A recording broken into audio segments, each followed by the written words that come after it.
ఖబర్దార్ రేవంత్ రెడ్డి, సిక్కు సిక్కు తెలంగాణని అవమానపరచడం.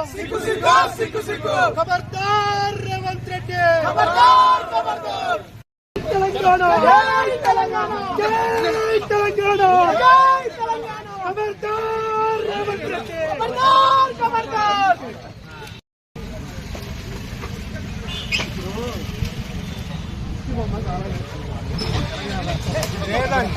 ఖబర్దార్ రేవంత్ రెడ్డి, సిక్కు సిక్కు తెలంగాణ అవమానపరచడం.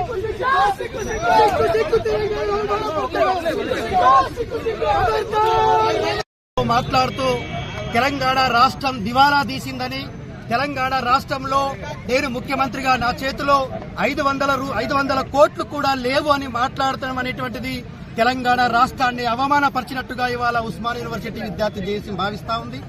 ఏదైతే ముఖ్యమంత్రి గారికి తెలంగాణ రాష్ట్రంలో ఉన్నటువంటి ఆర్థిక వనరుల మీద, తెలంగాణ రాష్ట్రంలో ఉన్నటువంటి రాబడుల మీద, తెలంగాణ రాష్ట్రంలో ఉన్నటువంటి పెట్టుబడుల మీద అవగాహన లేకుండా గత దశాబ్ద కాలంలో ఏదైతే గత ముఖ్యమంత్రి కేసీఆర్ గారు తెలంగాణ రాష్ట్రాన్ని అన్ని వర్గాలలో ఇవాళ వ్యవసాయంలో గాని, విద్యుత్ రంగంలో గాని, విద్యారంగంలో గాని, ఏదైతే ఐటీ రంగంలో గాని తెలంగాణ రాష్ట్రం మొత్తాన్ని కూడా ఉన్నత స్థానంలో నిలబెడితే, ఇవాళ ఏదైతే రేవంత్ రెడ్డి గారు ముఖ్యమంత్రి అయిన తర్వాత సంవత్సరాల కాలంలో ఇవాళ తెలంగాణ రాష్ట్రంలో రెండోసారి బడ్జెట్ ప్రవేశపెట్టబోతా ఉన్నాడు.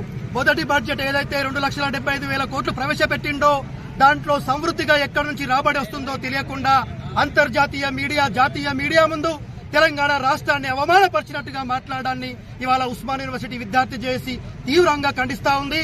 ముఖ్యమంత్రి గారు, మీకు రాష్ట్రంలో ఉన్నటువంటి ఆర్థిక వనరుల మీద అవగాహన లేకపోతే తెలంగాణ రాష్ట్రంలో ఉన్నటువంటి ఆర్థిక నిపుణులతో క్లాసులు తెప్పించుకోవాల్సిన అవసరం ఉంది. తెలంగాణ రాష్ట్రంలో ఉన్నటువంటి పెట్టుబడుల పైన అవగాహన పెంచుకోవాల్సిన అవసరం ఉంది.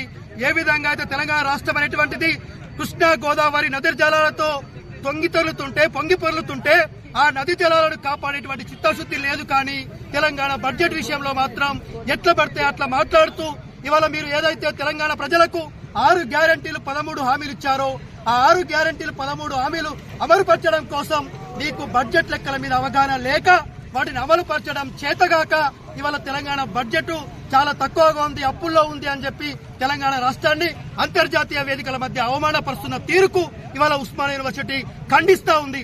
ముఖ్యమంత్రి గారు, మీరు అవగాహన పెంచుకోండి. మీరు ఇచ్చినటువంటి 6 గ్యారంటీలు అమలు పరచాలంటే మీరు ఢిల్లీకి కడుతున్నటువంటి కప్పం కంటే ఈ 6 గ్యారంటీలు అమలు పరచడం పెద్ద లెక్క కాదు. కానీ మీకున్నటువంటి తలకు మించిన భారం ఏదైతే ఢిల్లీకి కప్పం కట్టడం కావచ్చు, మీ పార్టీలో ఉన్నటువంటి నాయకుల మధ్య సమన్వయం లోపం వల్ల తెలంగాణ రాష్ట్రం ఇవాళ కుక్కలు చింపిన ఇస్తరాకుగా మారుతా ఉంది. ఆర్థిక అంశాలపైన అవగాహన లేక ఎక్కడ పడితే అక్కడ తెలంగాణ అప్పుల కుప్ప అంటా ఉన్నావు. కేవలం గత ముఖ్యమంత్రి 4,25,000 కోట్ల అప్పు చేస్తే కేవలం నువ్వు కమిషనర్ కాలంలోనే 1,50,000 కోట్ల అప్పు చేసి తెలంగాణను దివాలా చేసిన మాట వాస్తవం కాదా అని అడుగుతా ఉన్నాం.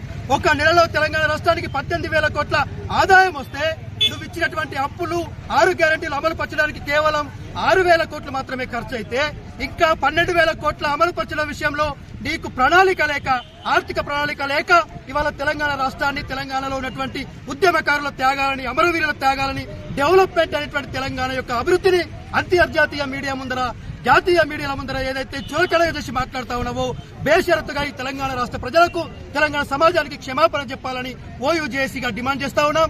నా పేరు డాక్టర్ ఎల్చల దత్తాత్రేయ, ఓయూజేఏసీ అధ్యక్షుడిగా కొనసాగుతా ఉన్నాను. ఖబర్దార్ ముఖ్యమంత్రి రేవంత్ రెడ్డి.